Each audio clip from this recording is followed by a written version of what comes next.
going, Bob! Keep going! Keep going! Bob, stay tall, stay tall, stay tall. Stay tall, Bob, Bob, Bob. Let him walk, let him walk. Come on, Bobber, you can do it. Keep going, Bob! Keep going! Keep going, Bob. Don't touch it! Don't touch it! Body's hurting. Come on, Bob. Come on, Bob. Come on, Bob!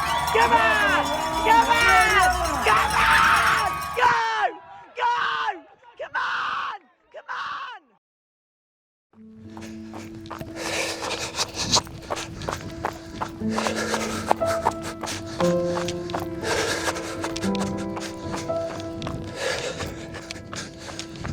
This poem is basically my mantra.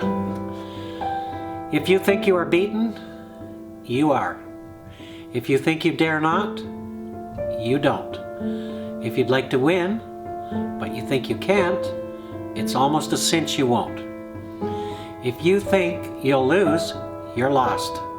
For out in the world, we find success begins with a person's faith. It's all in the state of mind. Life's battles don't always go to the stronger or the faster hand. They go to the one who trusts in God and always thinks, I can.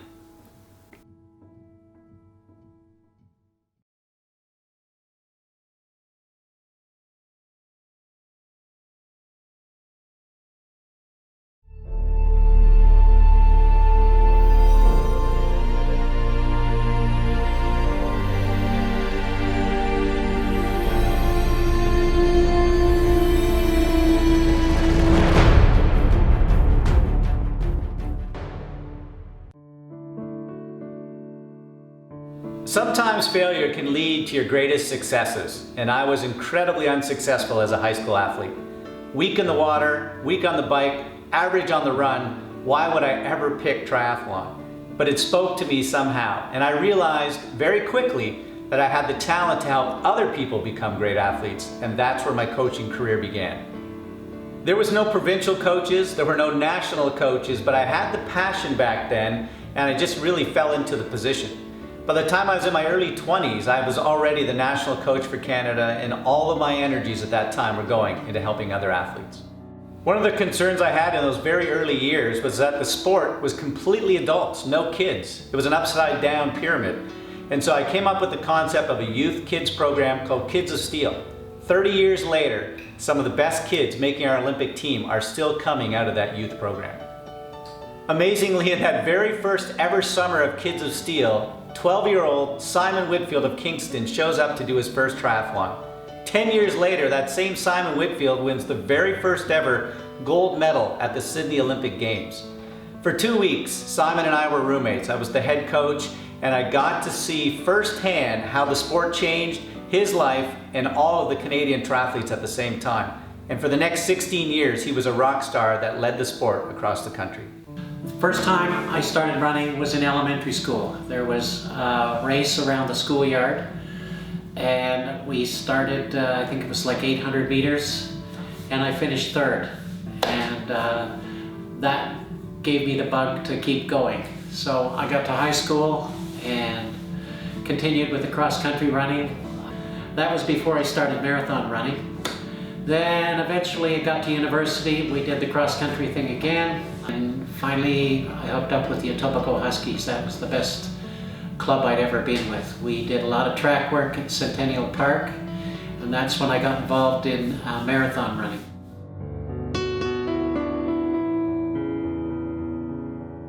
Toronto Marathon, 1976. I've done this marathon maybe 15 times. Every year when I turned 40, I would win $1,000. So I probably won $5,000 doing this race. But 1976 was my second marathon ever. The first one I didn't finish. So the second one was the one that I won in 2 hours, 30 minutes and 1 second. Didn't know I was winning till a kilometer from the end. You're feeling pretty tired. Hey, you're in the lead. Oh my gosh, all the pain went away. Then I started worrying about the people behind me instead of the people in front of me. I got to beat them to the finish line. And yeah, that was a surprise. So my very second one I won. The original 1976 Toronto Marathon winning shirt. It's over 40 years old, this shirt. Hard to believe I've been running that long.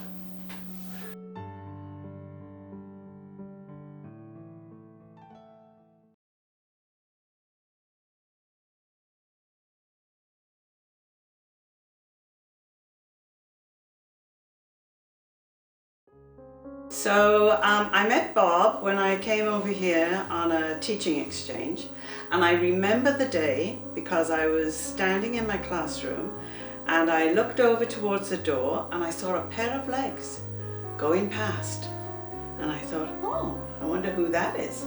So it was Bob, so we started going out together maybe 2 weeks later, and I'm going to tell you something funny. This is hilarious.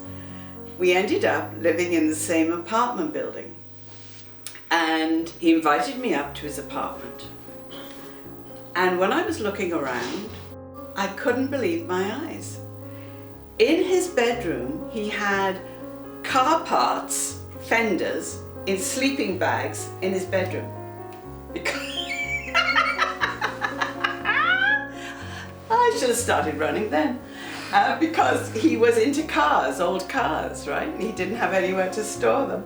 So that was absolutely hilarious. So Bob, of course, was teaching. He would get up at 5 o'clock every morning, but he did that every single day. So he was dedicated to it because he was a marathon runner.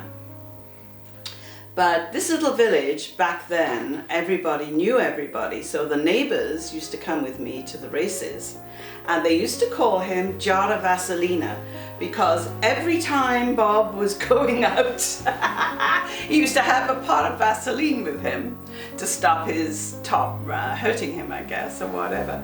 So we'd be on the race course screaming, Jara Vaselina, Jara Vaselina. It was funny.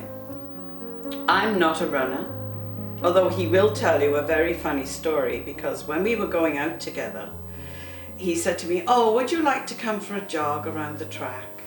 So I said, sure. I'd never been running. We were out there and I said, oh my God, this is boring, Bob. And she said, do a lap as fast as you can. So, and I'll follow you. And she was wearing jeans. So he took off at what he thought was a really fast pace. I was doing like a 72-second quarter, which is pretty good back in the day. And when he looked over his shoulder, I was right behind him. And he says I was also talking. I turned around at 3/4 mark and she was right behind me. So he thought, she's gonna be a runner. She's gonna be a runner. But I never did. That was the last time she ever ran.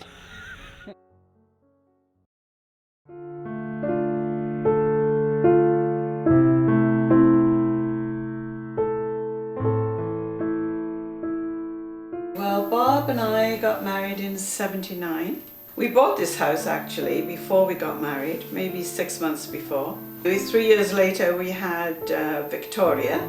I wanted to call her Victoria after my favorite car, the Crown Victoria. And then a year later we had Alex. I wanted to call him Nick, Knack, Nucky, but Sue wouldn't go for that, so we named him Alexander. Then Bob's sister, unfortunately, she died. It was a domestic violence, so it was very hard. She was living with this guy who fathered the 2 children. There was always a lot of alcohol in the house. And I guess one evening they got into a fight and she was shot. Lisa witnessed it. David was sleeping at the time. And the children had nowhere to go. So we brought them here, and they grew up with Alex and Victoria. Lisa was very damaged by her experiences, and especially by her, of course, her mother's death. So some things can't be mended. I'm sorry.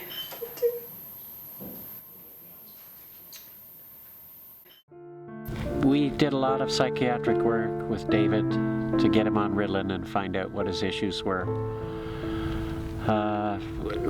We did the same thing with Lisa to try to, the trauma that she witnessed, so that scarred her for life.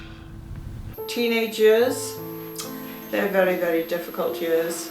And unfortunately, Lisa, she wasn't able to cope. She got involved with drugs. I'm sure David got involved with drugs too. She would do fine for a year or two, and then she would lose it all again in an instant. She lost everything. But you know, when you sometimes when you kind of feel that you don't belong, I think you go where you're accepted, and unfortunately that was bad news. We got her out like 2 or 3 times, and then we lost total contact with her, and then found out through Facebook that she'd had an overdose and passed away. And we felt so bad, because the last time we saw her was the worst I've ever seen her look. We should have taken her with us instead of letting her go back to where she was going. So Lisa died. It did break my heart. And Bob too, he doesn't show emotion, but I noticed after that, we hardly ever saw him. He was into sport. That is how he deals with any upset or trouble. So for him, I think sport saved him. Nevertheless, it was a bitter blow, the whole thing. That's it.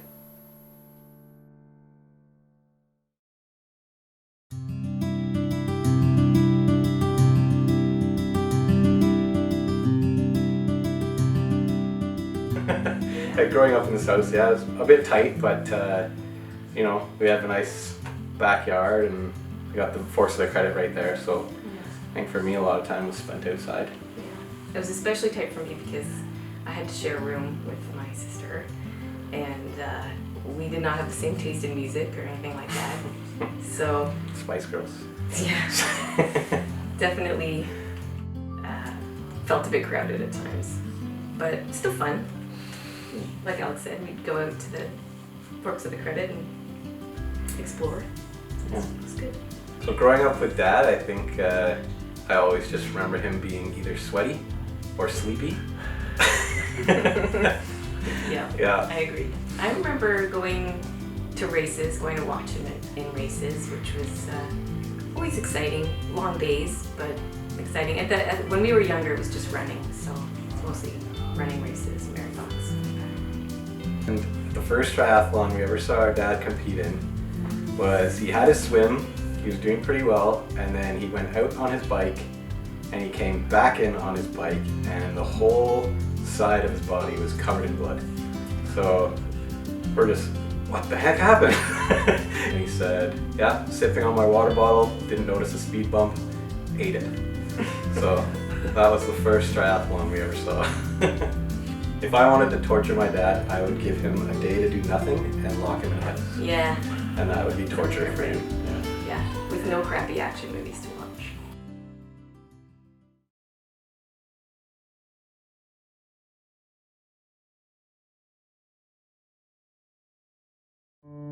So much about life is timing and good luck. I was a Caledon-based triathlon coach, and one day this master, Bob Nucky, the marathoner, comes jogging into the end of our workout. He didn't know how to swim, didn't own a bicycle, but he was interested in trying a new way of training. And so from 2003, for the next 5 or 6 years, this Bob Nucky, this school teacher, this world-class master marathoner, really starts to put his teeth into triathlon. He wanted to see just how good he could get in this new sport. So through the very first summer of training with Bob, he had an old bike, was doing some training with our young athletes, but he didn't know how to swim. And then the big debate began. Would he take on a triathlon card or a duathlon card? In the end, he made the right decision and tried his first triathlon.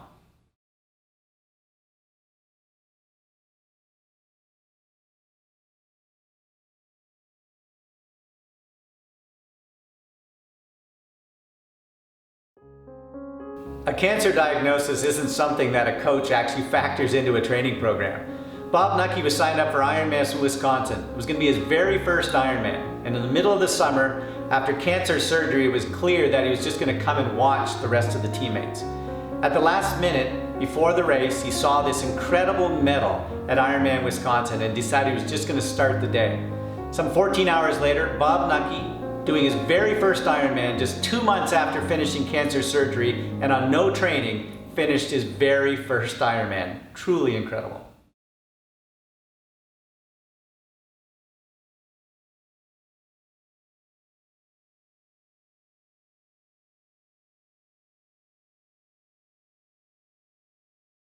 The recipe for world-class success is a combination of hard work, great teammates, an environment that really inspires you, and Bob found all of those elements in Caledon.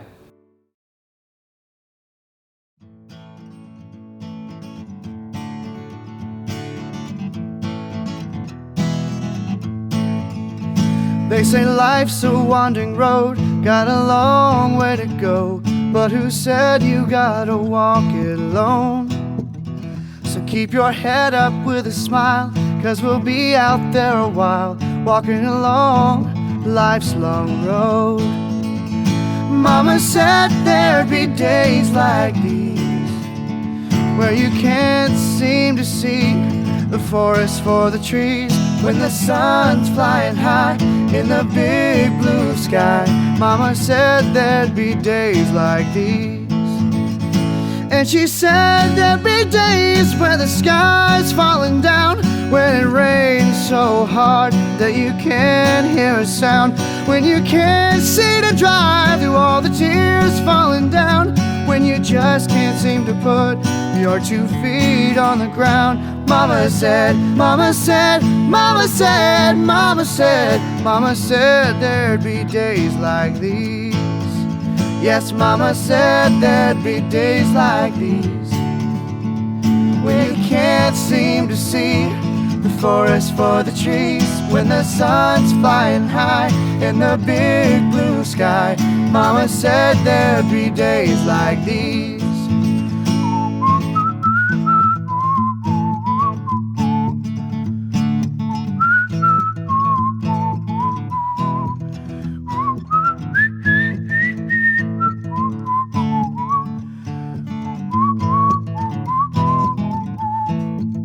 Yes, Mama said that there'd be days like these, when you can't seem to see the forest for the trees, when the sun's flying high in the big blue sky. Mama said there'd be days like these, when you're alone in the night and your soul's filled with fright. Just remember one simple thing, that no matter the storm, through the dark comes the morn, walking along life's long road.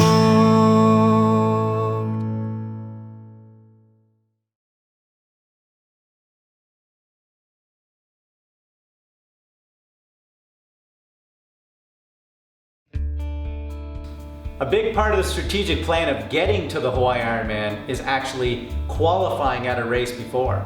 Bob actually had to go to an Ironman race and win it. In the end, to qualify, he went to Ironman Texas. One of the most stressful parts about Ironman Texas was just really the date. It was April. I was still in Tucson, Arizona at training camps and couldn't go with Bob to the race. So some great teammates came along with him, and all day long we were back and forth watching the computer, giving feedback on where Bob was at on the course. So we're at Ironman Texas. Chris is here supporting Bob Nucky, and he just came through the turnaround. He looks great, he looks strong. We told him to drink and eat, so hopefully he listens to advice, and we'll see him again real soon. Go, Bobby, go! Eat and drink, Bob, eat and drink! Keep her steady, Bob, keep her steady. You're doing good. Come on, Bobby! Here we go.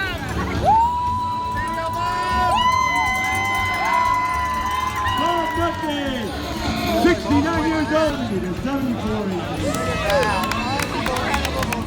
Bob ended up winning that race with an incredible lead, but it wasn't easy. And when I saw the pictures at the finishing line of Bob in the medical tent, I realized how hard he pushed, and I think it gave him the indication of what it was going to take to ever have a chance to win the Hawaii Ironman.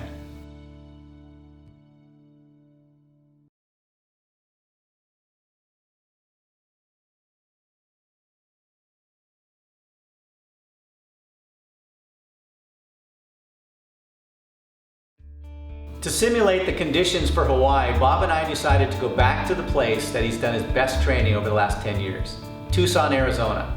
Incredibly hot, beautifully hilly, lots of wind, and a place that Bob knew he'd be able to put in that great training prior to the Ironman. Our days in Tucson started very early. 5:30 in the morning, Bob and I would head off to the pool. This incredible 50-meter pool at the foot of the mountains, so inspiring a place to swim. And imagine, this was a guy who had been a great runner, turned into a great biker, but really not a strong swimmer. And so Bob decided, as a student, to take his worst subject, swimming, and make it his best. And over the years leading up to that Ironman World Championship, Bob Nucky put more time into swimming than almost any other athlete I've seen over the last 2 decades. We are here at the Oro Valley Pool to begin my taper, which would have been a 1,500 meter swim. But the pool is closed because of rain and lightning in the air, and maybe we'll come back later. We're gonna come back later, Bob. We are gonna come back We are later. not gonna let a little bit of thunder and lightning slow us down. They said roughly half an hour after the last lightning bolt, so. And I did see lightning. Yeah, she said half an hour from now, roughly. So here we are, Tucson, Arizona. I've been here 7-8 years. This is the 3rd time I've seen rain. I am ready to go and do my first taper swim, 1,500 meters, and water run for a little bit. And the key to training and racing is you never know what you're going to get on race day. It could be raining, so you train in the rain.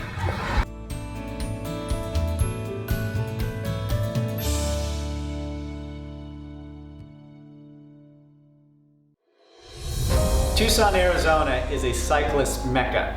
Bob Nucky has probably done 10,000 kilometers on those roads. Flat bike pavement, incredible opportunities to ride on bike lanes, but the most epic thing every week is the Mount Lemmon climb. So we're partway up Mount Lemmon. Bobby's already had a great swim today, put some calories in. Now he's gonna get in some little hill repeats up the most famous mountain in all of North America. He figures he's been up this mountain about 75 times, and he's gonna use this for his final hill repeats. 2 weeks from right this moment, he'll literally be on the Kona course.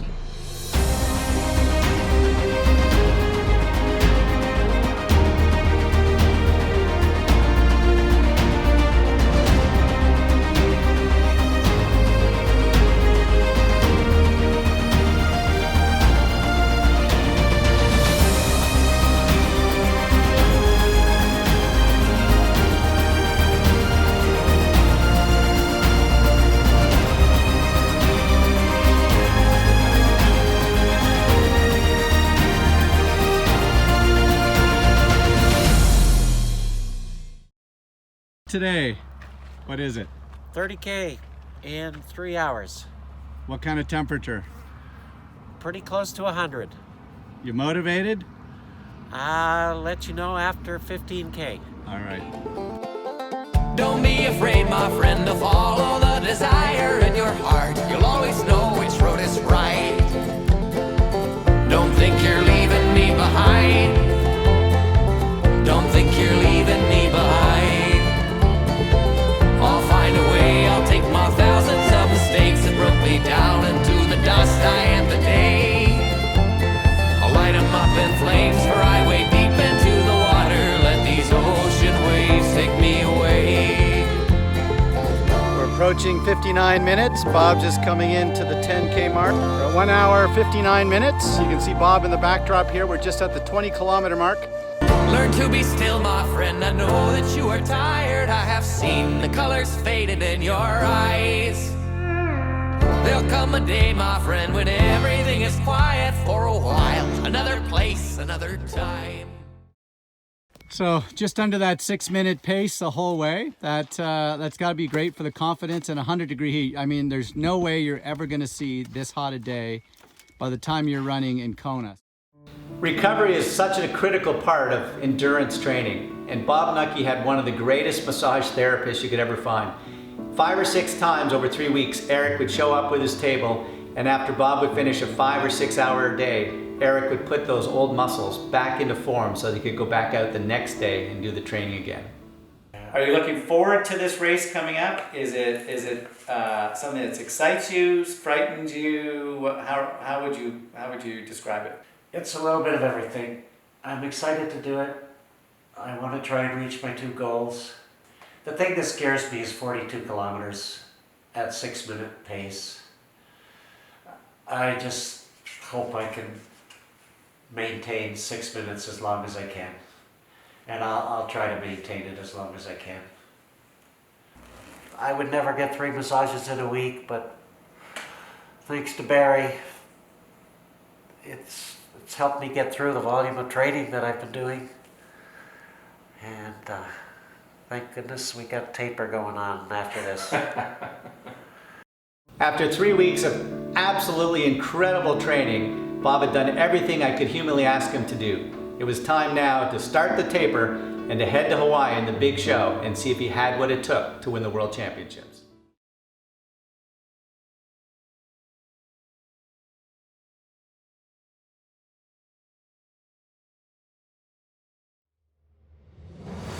When the plane finally lands in Hawaii, it all becomes real. 10 years of watching this thing on TV, and now you're a part of the big game. This little fishing village turns into a transformation of a triathlon mecca. Sports expos going up all over the place, world champions from the past walking around, and Bob now is in taper mode. He's got to just do some very short, light workouts. One of the key things that people love to do is to go out to the coffee boat. This incredible boat, 300 meters off the shore, where you get your daily cup of joe. And Bob and some of his large group of training mates made their way out there on the morning ritual to have their coffee to start the day.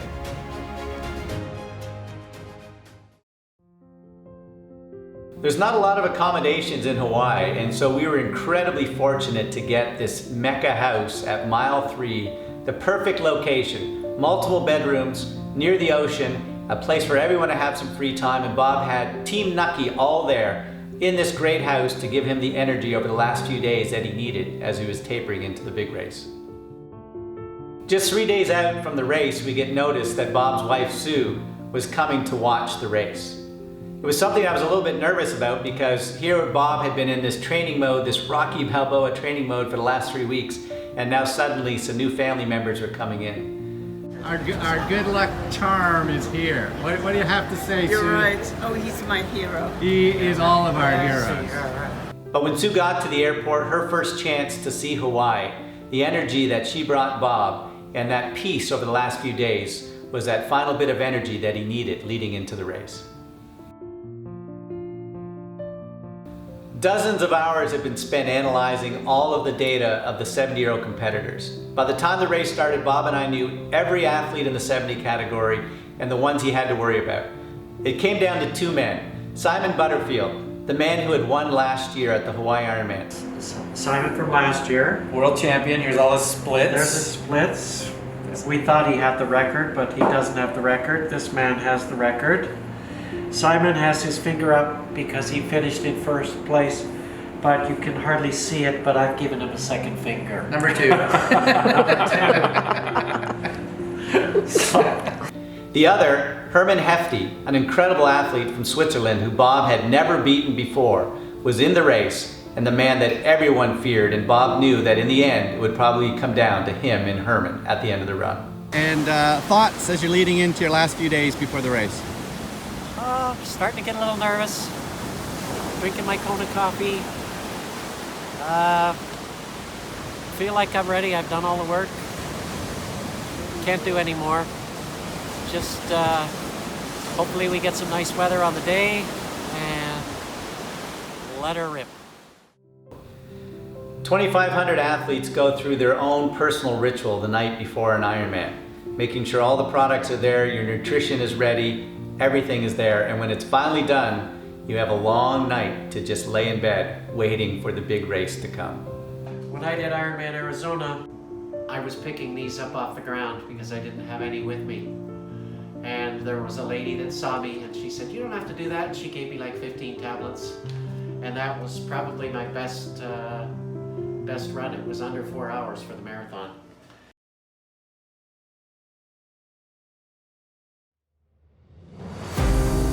Finally, after a decade, race day comes around. It's 3:30 in the morning. Bob and I get up and nervously look at each other in the kitchen as it's time to have those last few calories. And then the quiet ride down to the race site. It's only 4 miles, but it seemed to take a long time. Find a place to park the car, get out, and you can start to hear the helicopters. You know that the race is there. Tens of thousands of people, all with their families. Cameras from around the world, television crews are ready. And Bob and I go through those very last few rituals and moments. The big hug, and then it's time for Bob to head off into the start and the race to begin.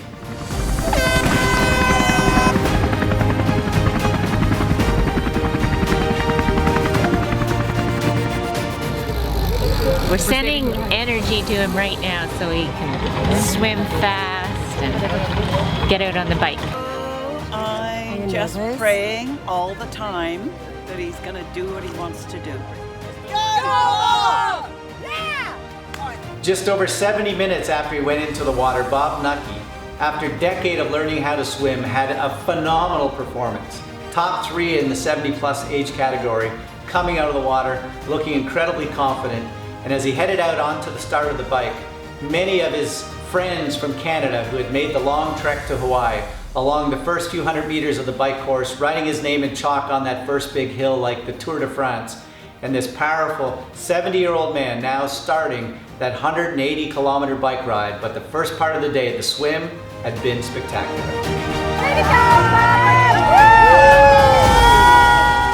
Less than 6 hours after he took off to start the 180-kilometer bike ride, Bob Nucky was coming back into the transition zone in Kona.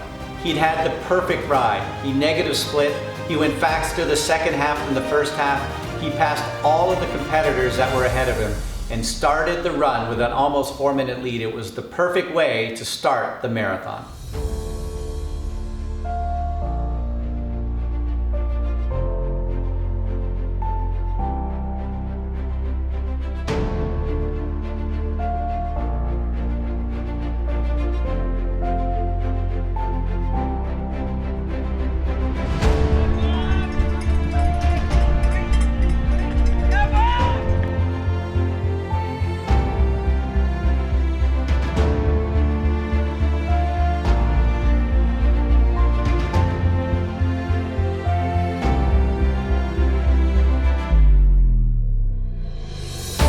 Bob's coming, give energy to Bob. That's SpongeBob right there. That's Bob. Bob's smoking the course. Bob needs sponge. SpongeBob. That's Bob. Power to Bob. Go Bob. Just past mile 20, Bob pulls up beside a very fit man. I look over and the man smiles and says, "Wow, how old is that guy?" I said, 70 years of age. At that point, Bob and this famous man just started to run side by side for the next mile. By the 21-mile mark, I say to the man, "Look, my guy has a chance to break 12 hours. Is there any chance the two of you could just push each other towards the finishing line?" That was the last things I ever had to say to Jose. The two of them formed a bond that was incredible over the next 35 minutes of running. You're gonna run together, Bob. You're gonna run together. Unbelievable. Take him with you, big man. It's 2 miles to go. Come on, Bob. Go with this guy. He's gonna pull you. You're having an unbelievable run. You gotta go with him, Bob. 2.4 miles of swimming, 180 kilometers of biking, 42 kilometers in, and 70-year-old Bob Nucky is 2 kilometers from the finishing line and becoming a world champion. He's up by 15 minutes on the second place man, and as he's coming towards us right here, you can see him in the dark. Bob Nucky is working his way to the finish line to becoming a world champion. 2 kilometers to go. Standing in the dark on a Leahy Drive, the last images I have of Bob Nucky was coming towards me with 400 meters to go. He was bent over, bouncing off of the barricades, and the fear I had as he went by me towards those last few hundred meters is that he wouldn't make it to the finishing line. I couldn't get by the crowd and I was left there, less than 300 meters from the finish. I couldn't see the finishing line, and all I could hear was a crowd screaming as he went those last few hundred meters. It's hard to describe exactly what's occurring right now. We're just about to see our 70-year-old Bob Nucky make his way to the finishing line. He is going to break. No, Bob, stay tall, stay tall, stay tall. Stay tall, Bob. Let him walk, let him walk.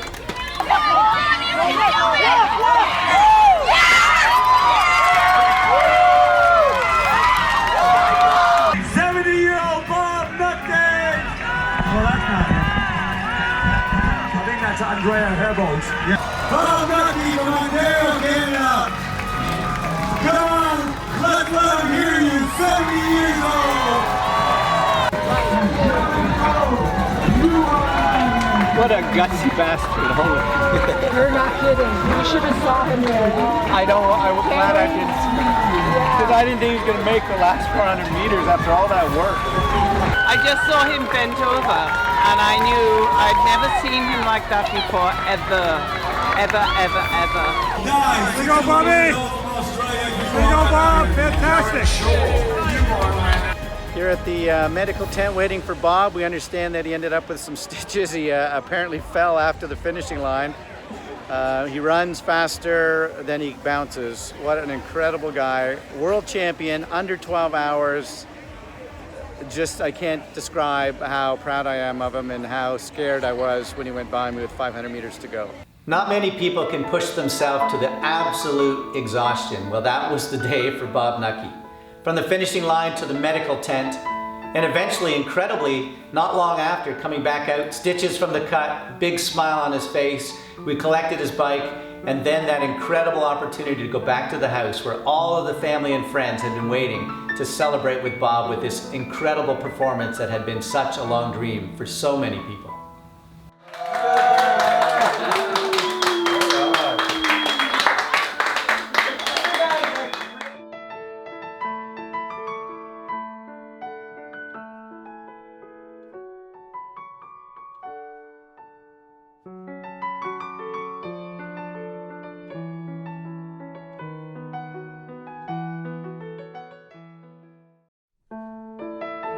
Even world champions have to come back to reality, and Bob came back to the great town that he loves in Caledon and to his other passion, which is cars. Something that he loves to talk about, and anybody who's spent any time with him knows that he is an absolute historian on old cars.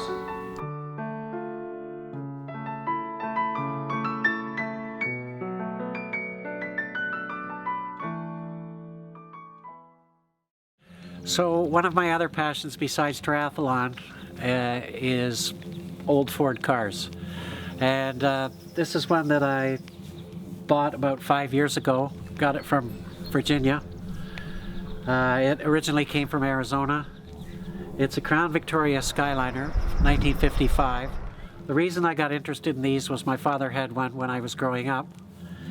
And my sister and I used to live in the back seat with the cigar on one side and a cigarette in the other and the windows closed. Okay, we're going on a road trip. Okay, let's see if this thing starts.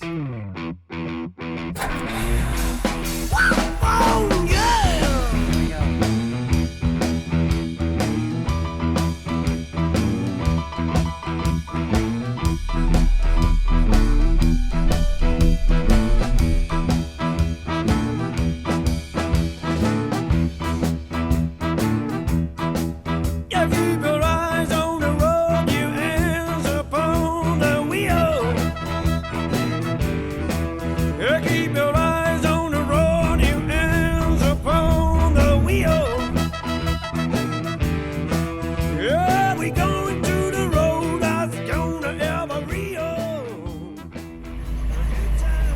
is what it looked like when it came from Arizona. I don't drive it in the winter. I don't drive it in the rain. I want to try and keep it. I think I've spent more time underneath it cleaning it than I have on top. I haven't washed it once. That cover that I had earlier does a nice job of keeping the dirt off and the dust. And that's my car.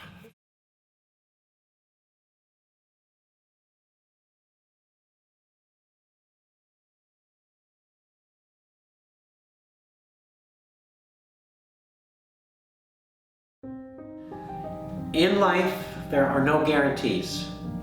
But when you really want something, I mean really want something, it's amazing the power a big dream has on the many people around you.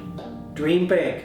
Don't give up on those dreams, and you will be amazed at how the world comes together to be part of that journey.